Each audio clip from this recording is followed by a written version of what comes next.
नमस्कार भाइयों। जैसा कि मैंने आपको बोला था कि मैं 8 बजे फेसबुक पर लाइव मिलूँगा, आपसे चर्चा करूँगा, तो मैं अपने वादे के मुताबिक आपके सामने हाजिर हूँ। मुकेश भाई राम राम। अगर मेरी आवाज़ और मेरा चेहरा साफ आ रहा है तो आप मुझे बता सकते हैं, क्योंकि मैं ऐसी लोकेशन पर हूँ जहाँ शायद तक मुझे लगता है कि ठीक नहीं है, लाइट वगैरह का सिस्टम ठीक नहीं है। खैर, चेहरों की सियासत तो अब बहुत हो चुकी, अब हमें मुद्दों की बात करनी है। चेहरों से हमें इत्तेफाक नहीं रखना चाहिए, हकीकत में जो है उसी पर विश्वास रखना चाहिए। सारा ने बहुत बहुत राम राम। मेरा आज आपसे लाइव चर्चा करने का जो उद्देश्य था, जो मोटिव था, वो मेरे आज सिर्फ 3 मुद्दे हैं। एक मुद्दा है कि जो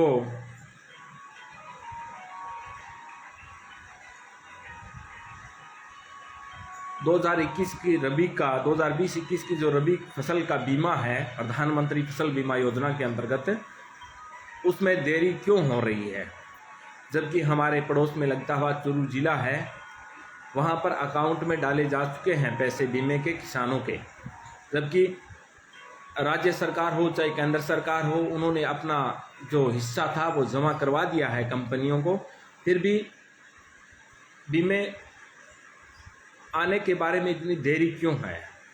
एक मुद्दा तो ये था। दूसरा मुद्दा है जो हमारे ट्यूबवेल कृषि के जो लाइट के कनेक्शन हैं, उनमें जो देरी की जा रही है। बताया जा रहा है कि आप कनेक्शन से क्या करोगे, कोयला भी नहीं है, ये नहीं है, वो नहीं है। आखिर क्यों नहीं है? कब तक हमें ऐसे ही उलझाया जाता रहेगा कि वो नहीं है, वो नहीं है, वो नहीं है, और हम आखिर कब तक अपना अधिकार, अपने हक मांगने के लिए उन लोगों के सामने जाकर गिड़गिड़ाते रहेंगे।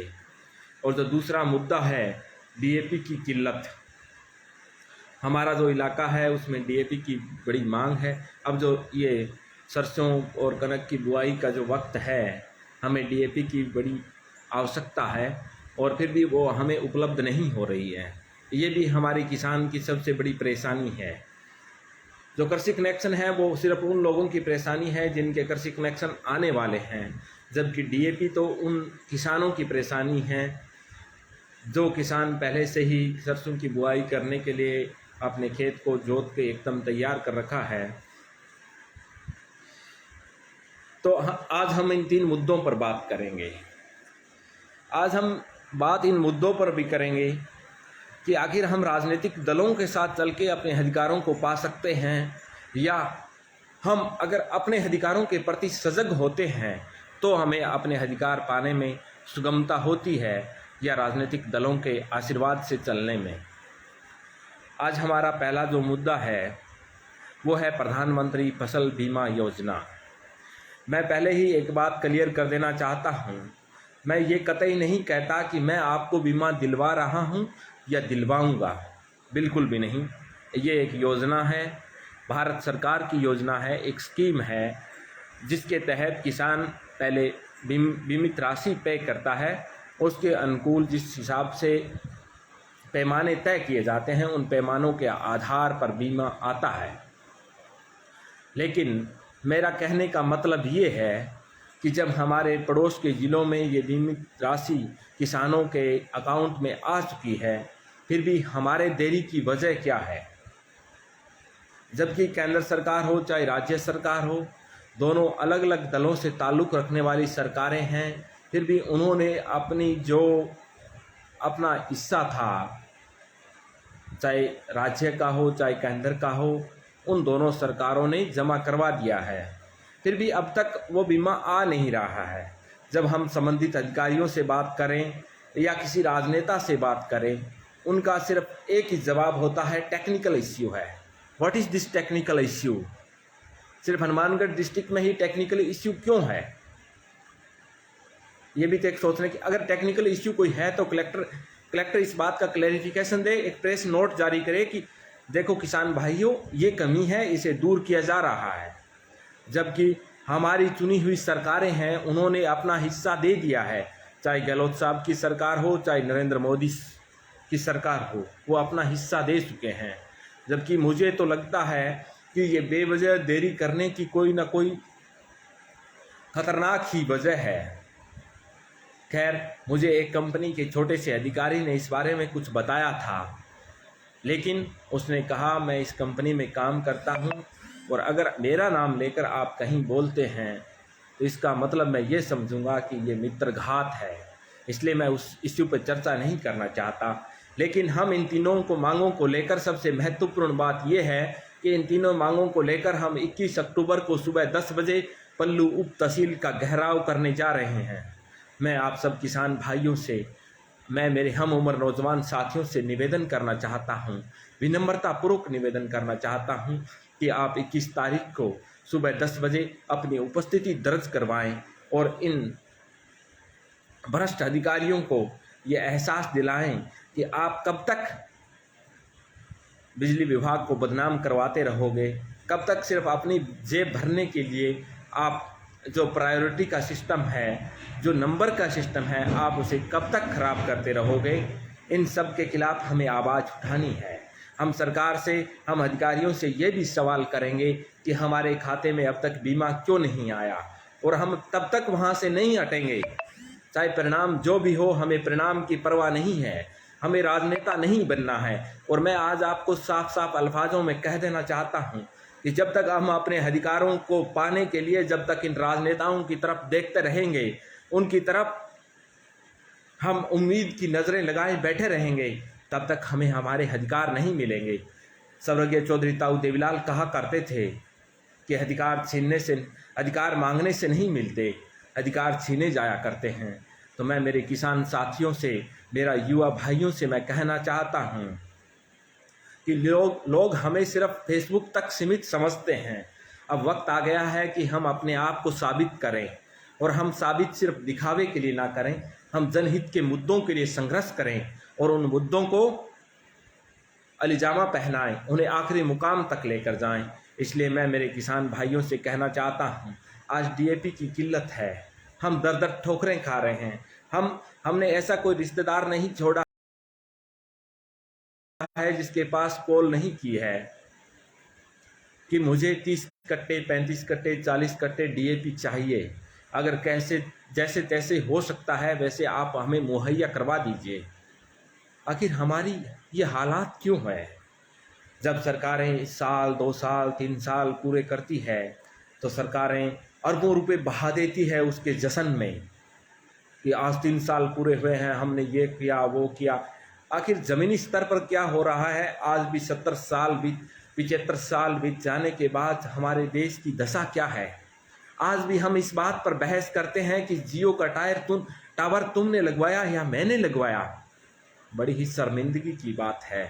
हम एक तरफ हमारे, चाहे संसद हो या विधानसभा हो, वहाँ पर अरबों खरबों रुपए का डिजिटल शिक्षा के लिए बजट जारी किया जाता है, और हमारे अभी तक नेटवर्क की व्यवस्था नहीं है, और हम टावर की बहस में अब तक उलझे हुए हैं। क्योंकि हमें कमी ये है कि हम सिर्फ झूठ की राजनीति करना चाहते हैं, हम हकीकत को छूना नहीं चाहते। हमें उन मुद्दों से कुछ भी लेना देना नहीं है। मैंने एक परसेप्शन देखा है अपने इलाके का, मैं किसी राजनेता का नाम नहीं लेना चाहता, हो सकता है वो मेरे ही दल से ताल्लुक़ क्यों ना रखता हो सकता है वो सामने वाले दल से ताल्लुक़ रखता हो, कि पहले एससी साहब से और एएन साहब से ये कन्फर्म करता है कि अगर हम ऐसा करें तो क्या ऐसा हो सकता है। साहब, इस देश का निर्माण करता किसान है। मैं कहता हूं कर्मचारियों की तनख्वाह काट दीजिए 1-1 महीने की, हमें जैसे तैसे करके पोल और तार और ट्रांसफार्मर मुहैया करवा दीजिए। मेरे पल्लू इलाके में ट्यूबवेल पे आधारित कृषि होती है और वहाँ पर हमने डिमांड भरा है।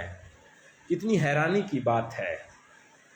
हम बड़े बड़े उद्योग लगाते हैं तो हमें एक तरफ सब्सिडी मिलती है, एक तरफ हमें बैंक और गवर्नमेंट के पैसे पे बैंक हमें ब्याज देता है, जबकि किसान से 60-60 हज़ार रुपये, एक लाख रुपए भरवाए हुए साल साल बीत गया। क्या उसके पैसे का कोई ब्याज नहीं है? लेकिन इस देश में नहीं है, ऐसी कोई प्रणाली नहीं है। मैंने जिला परिषद में जब हमारी आम बैठक थी तो उसमें मैंने पूछा है इस हिसाब से कि कोई बात नहीं, अगर आप सामान मुहैया नहीं करवा सकते, किल्लत है, मान लेते हैं आपकी बात, तो आप जिन किसानों से 60-60 हज़ार रुपये, लाख रुपए जो जमा करवा चुके हैं, उन पैसे की हमें ब्याज तो दीजिए। ऐसे साहब कहते हैं आई डोंट नो, मैं कुछ नहीं जानता इस बारे में, ऐसी कोई स्कीम नहीं है। क्यों नहीं है?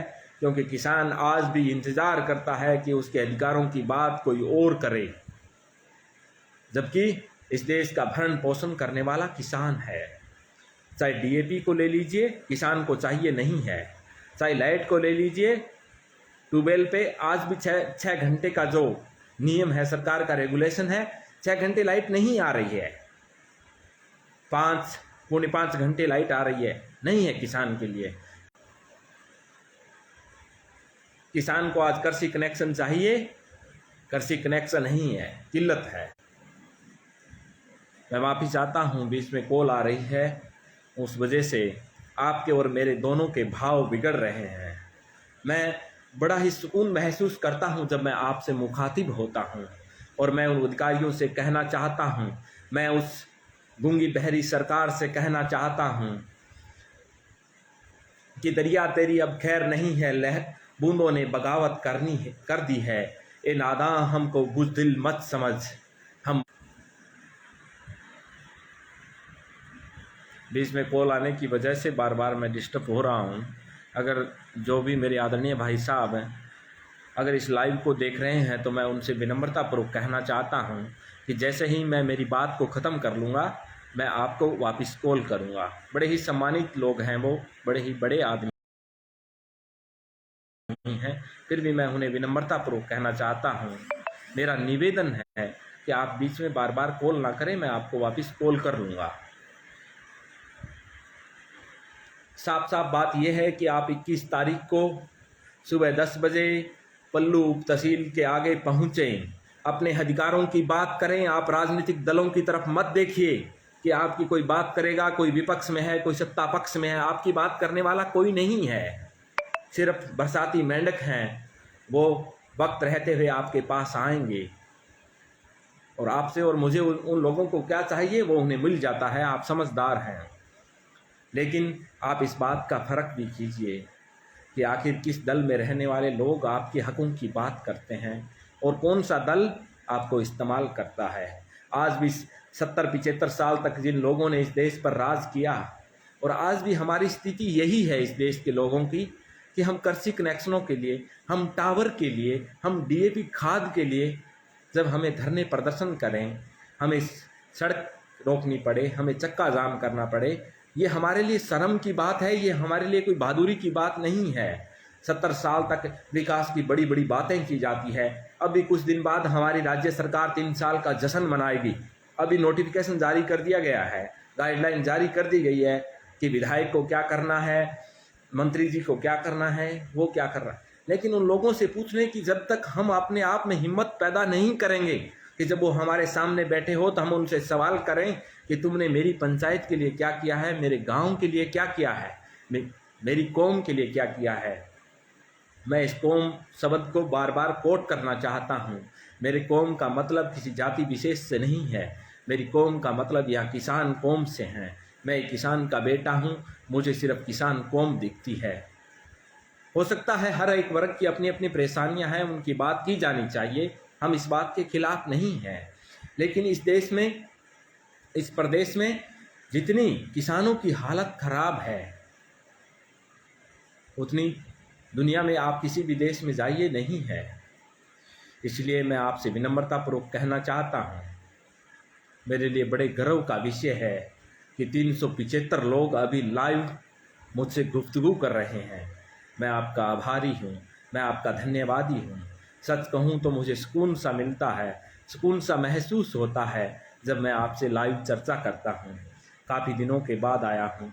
मैंने पिछली बार एक टारगेट रखा था कि जब तक मेरे लाइव का जो वीडियो होता है उस पर अगर 3000 व्यू जब तक नहीं होंगे मैं फिर लाइव नहीं आऊँगा। लेकिन जैसे ही अगली सुबह मैंने उठकर देखा, मेरे वीडियो पर 3000 व्यू थे। लेकिन हर एक चीज़ की मर्यादा होती है। अगर विशेष विषय पर ही चर्चा की जाए तो मर्यादाएं कायम रहती है, बार बार आने से एक मर्यादा भी टूटती है। बस साफ साफ बात यही है।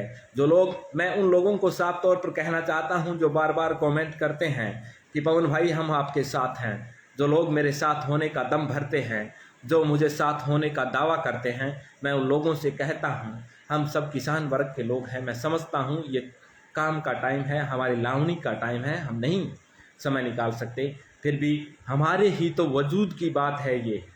हमें एक छोटी से छोटी चीज़ चाहिए, वो हमें उपलब्ध नहीं करवाई जा रही है। हम आखिर इस चुप्पी को कब तोड़ेंगे, इस खामोशी को कब तोड़ेंगे, इस गंदी मानसिकता की इस व्यवस्था को बदलने के लिए हम कब आगे आएंगे। इसलिए अब वक्त आ गया है कि समय निकाल कर आप पहुँचे। 21 अक्टूबर को सुबह 10 बजे आप पल्लू उप तहसील के आगे पहुँचें और हम अपने अधिकारों की बात करेंगे। मैं आपसे विश्वास और भरोसा दिलाता हूँ। मेरी उम्र तो पल्लू इलाके के राजनेताओं के जो बेटे हैं, जो पोते हैं, उनकी उम्र की मेरी उम्र है। मैं आपको विश्वास और भरोसा दिलाता हूँ, चाहे मेरे साथ एक भी शख्स ना रहे, अगर आपके अधिकारों की बात को नहीं माना गया, अगर आपके अधिकारों को दबाने और कुचलने की कोशिश की गई, तो पवन सिहाग वहाँ से उठकर नहीं आएगा। मैं आपको विश्वास दिलाता हूँ, एक बार मुझ पर विश्वास कीजिए। मुझे राजनेता बनने का शौक़ नहीं है, लेकिन हाँ, मैं जननेता बनना चाहता हूँ। मैं एक किसान का बेटा हूँ, किसानों की बात करना चाहता हूँ।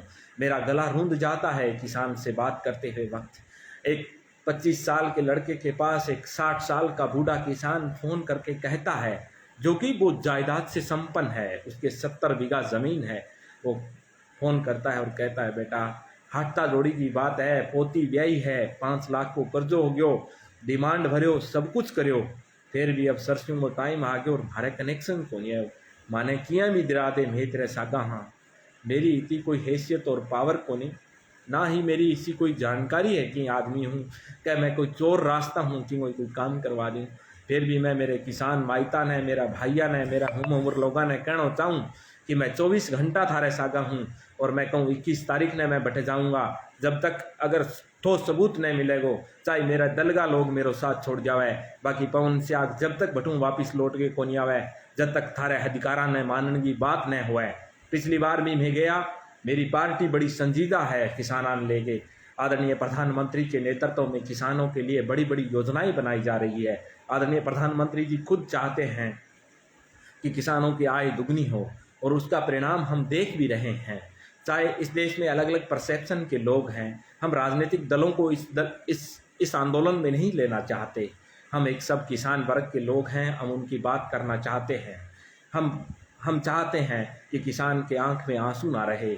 देश बहुत बड़ा है, ज़िला भी बहुत बड़ा है। मेरी इतनी हैसियत नहीं है कि मैं ज़िले की बात करूं, पर कम से कम मैं उस इलाके की तो बात करूं ना, जिन इलाके के लोगों ने मेरे सर पर हाथ रखा है।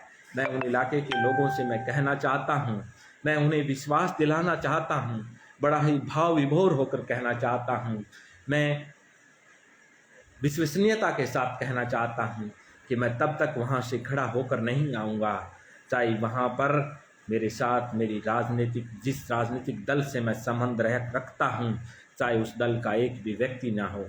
मेरा उद्देश्य नहीं है कि मैं उस तहसील के आगे भीड़ इकट्ठा करके मैं लोगों की भीड़ इकट्ठा करके मैं किसी को अपनी शक्ति दिखाऊं या कोई राजनीतिक प्रदर्शन करूं।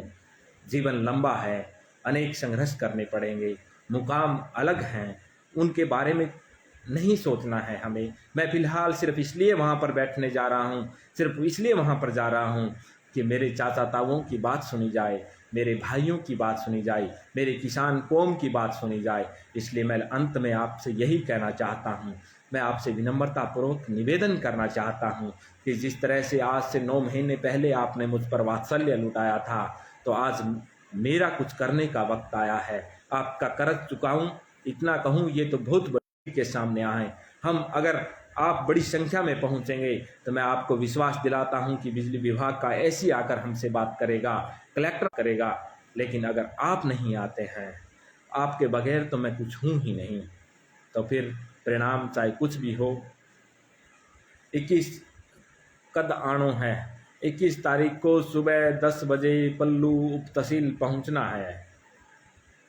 अगर रोड रोकनी है तो गौरी शंकर जी को बोल दो। देख, गौरी शंकर जी भी एक किसान है, गौरी शंकर जी से हमें कोई पर्सनल दवेश नहीं है, लेकिन आप जिस एंगल से यहाँ पर बोल रहे हैं, गौरी शंकर जी भी शायद जनता की और आवाम की बात करने के लिए ही रोड रोकते हैं। उन्हें वैसे भी रोड रोकने में कोई लाभ नहीं है। हमें ऐसी बातें नहीं करनी चाहिए। हमें रोड रोकने से लाभ नहीं है। हम नहीं चाहते कि आम जनता को परेशानी हो। अगर हमारी बातें मान ली जाएगी तो हम क्यों रोड जाम करेंगे? क्या हम वहाँ पर कोई नंबर बनाने के लिए नहीं जाना चाहते हैं? हमें यही तो परसेप्शन बदलना है कि हमें नंबर नहीं बनाने हैं, हमें हकीकत में कुछ करना है। हमें हमारी किसान कौम के लिए कुछ करना है।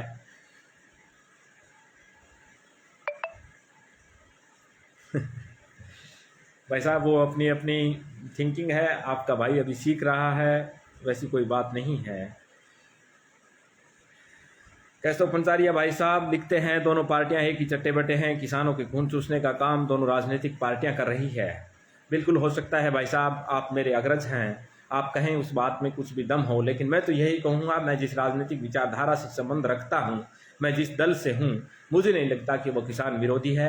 फिर भी मैं आपको आमंत्रण और निमंत्रण देना चाहता हूँ कि आप 21 तारीख को सुबह 10 बजे पल्लू उप तहसील के आगे पहुँचिए। वहाँ पर किसानों की बात की जाएगी। बिल्कुल गुरुदेव, बिल्कुल लुटेरों की सरकार है, बिल्कुल ऐसी में बैठे लोगों की सरकार है। और मैं केशव भाई साहब को कोट करके एक बात कहना चाहता हूं, आप पर्सनली मत लीजिएगा, मैं निवेदन करना चाहता हूं आपसे कि आप भाई साहब अलग विचारधारा के लोग हैं, लेकिन आप एक अलग विचारधारा से प्रभावित हैं। इसलिए एक रास्ते पर आइए, आवाज़ दो, हम सब एक हैं। हमारे लिए राजनीतिक दल मायने नहीं रखते, हमारे लिए हमारी किसान कौम मायने रखती है। हमें उनके लिए संघर्ष करना है। इसलिए मैं प्रत्येक हर एक दल के लोग से, हर एक दल के कार्यकर्ता से निवेदन करना चाहता हूं, तो 21 तारीख को सुबह 10 बजे पल्लू तहसील के आगे अपने राजनीतिक दल को घर पे छोड़ के आएँ, दलगत राजनीति से ऊपर उठ कर आएँ। हम किसानों की बात करेंगे, हम किसान के अधिकारों की बात करेंगे। अगर कोई कांग्रेसी भाई भी वहाँ पर पहुँचता है और उसे कहीं लगता है कि यहाँ पर भाजपा वाले राजनीतिक रोटियां सेक रहे हैं, मैं उन्हें विश्वास दिलाता हूँ, सबसे पहले उनसे पहले मैं उस बात का प्रतिकार करूँगा। लेकिन ये भी बात सच है कि अगर कांग्रेस सरकार ने जुल्म और ज्यादती की है, किसान और कमेरे को दबाने का प्रयास किया है, तो हम उनकी उन नाकामियों को उजागर करने का काम करेंगे। क्यों नहीं? जब कोई राजनीतिक आदमी, जब कोई कांग्रेस का आदमी मुझसे बात करता है और वो कहता है बीजेपी किसान विरोधी है, मेरे जहन में सबसे पहले बात यही आती है, आप सवाल क्यों नहीं करते अपने नेताओं से? क्या हुआ संपूर्ण कर्ज माफी का? और हम सब तो युवा हैं, आप 3500 रुपये के बारे में सवाल क्यों नहीं करते? जब तक हम अंधभगत रहेंगे, जब तक ऐसे ही गुलामी करते रहेंगे, हमारी बात करने वाला कोई नहीं आएगा। जब तक हम राजनेताओं की चादरें उठाते रहेंगे, उनके कप उठाते रहेंगे, जब तक यही परसेप्शन चलता रहेगा। इसलिए अपने आप को एक नेता समझें, अपने आप को एक किसान नेता समझकर आइएगा वहाँ पर। हम अपने अधिकारों की बात करेंगे। हम बंद कमरों में जाकर किसी अधिकारी से बात करने नहीं जाएंगे। अधिकारी हमारे पास आएंगे और हमसे बात करेंगे। वहाँ पर 5 लोग डिसाइड नहीं किए जाएंगे, वहाँ पर किसान तय करेंगे कि आखिर क्या सच है और क्या झूठ है, क्या ये अधिकारी जो आश्वासन दे रहे हैं ये सच है या झूठ है। ना तो मुझे कोई राजनीति की समझ है, ना ही मुझे कैसे कोई आंदोलन किया जाता है, ना ही इस बात की समझ है। मैं मेरे प्रत्येक एक युवा भाई से, मैं मेरे दल के लोगों से कहना चाहता हूँ कि इस जो भी 21 अक्टूबर का अपना कार्यक्रम है, ये हमारा सबका कार्यक्रम है। इसे अपना समझें और इसे सफल बनाएं। इसे सफल बनाने का मतलब ये नहीं है कि इसमें किसी की वाहवाही होगी। इसका सफल बनाने का मतलब ये है कि अगर हम 5-4 नवंबर तक किसानों को कनेक्शन मुहैया करवा सकें, तो वो सरसों की बुआई कर सकेंगे, वो हमें शुभ आशीष देंगे। वो वोट दे ना दे, वो अपने अधिकार हैं उनके, वो उनकी सोच है, वो स्वतंत्र हैं। इस विषय को लेकर आप लोगों ने मुझे सुनने के लिए जो वक्त निकाला है, अब मैं 435 लोग मुझसे लाइव गुफ्तगू कर रहे हैं। मैं आपका धन्यवादी हूँ, मैं आपका आभारी हूँ। मैं आत्म विभोर हो जाता हूँ जब देखता हूँ कि इतने इतने लोग अपने अब छोटे भाई को सुनने के लिए जुड़ते हैं। आपका सोशल मीडिया पर जो मेरे प्रति वात्सल्य और स्नेह है, अब मैं देखूँगा मेरे मैसेंजर पर इनबॉक्स में इतने मैसेज आएंगे, पवन तू अच्छा कर रहा है, तू आगे बढ़, हम तेरे साथ हैं। ये वो तमाम उनके आशीर्वाद होंगे, उनका स्नेह होगा, उनका अपनापन होगा। मैं उनका यहीं पर धन्यवाद करना चाहता हूँ, क्योंकि आप समझदार लोग हैं। 400 लोगों को मैसेज रिप्लाई करना संभव नहीं है। आप इस बात को अन्यथा न लीजिएगा, आप इस बात को सकारात्मक दिशा में लेके जाइएगा। और मैं सदैव आपके आशीर्वाद चाहता हूँ, और मैं प्रभु श्री राम से यही प्रार्थना करता हूँ कि आपका और हमारा ये सिलसिला सदैव कायम रहे।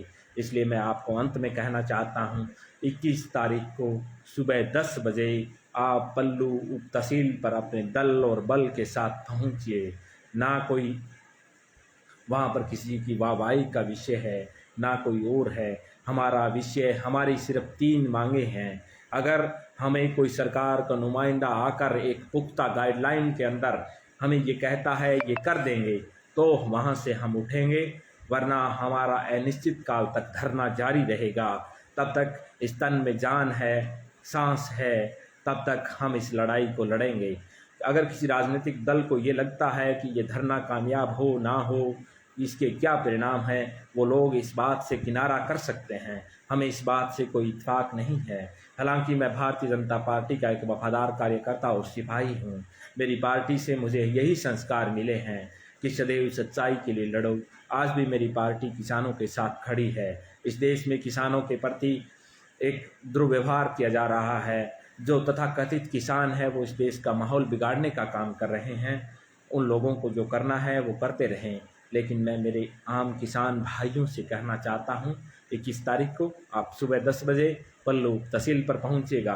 बहुत बहुत धन्यवाद। प्रभु श्री राम आपका और हमारा ये सिलसिला सदैव कायम रहे।